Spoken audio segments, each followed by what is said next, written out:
শুনেছি school life নামক অধ্যায়টা জীবন থেকে হারিয়ে যাওয়ার পর মাথায় অটোমেটিক্যালি চলে আসে বিভিন্ন রকম স্ট্রেস, পরিবারকে নিয়ে চিন্তা, নিজের কেরিয়ার নিয়ে চিন্তা। এতদিন এটা শুনেই এসেছি, but now I can realise it, because আজকে হলো সেই দিন, যে দিনটা আমি আমার স্বপ্নের জন্য বাড়ি ছাড়ছি।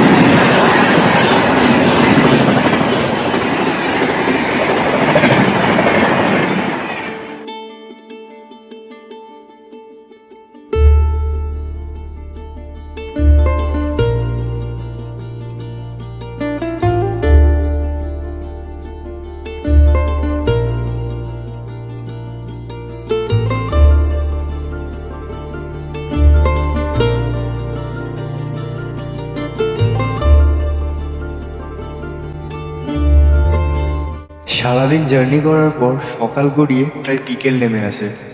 কি যেন একটা ভাবতে ভাবতে চোখটাও লেগে আছে, আর ঘুম ভাঙে বাসের কন্ডাক্টরের শব্দে।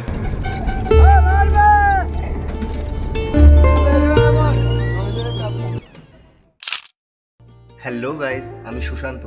নদিয়া ডিস্ট্রিক্টের হরিণঘাটা থানার অন্তর্ভুক্ত একটা ছোট গ্রাম থেকে আমি বিলং করি, এবং বর্ধমান ডিভিশনে আমি as a GTS BPM selected. আমার first document verification, second document verification, medical test সমস্ত কিছু কমপ্লিট করার পরে ফাইনালি আজকে হলো সেই দিনটা, যেই দিনটাতে আমি আমার জয়েনিং লেটারটা আমার হাতে পেয়েছি। আর তার পরদিনই আমি এসে পৌঁছাই এই অচেনা এক গ্রামে।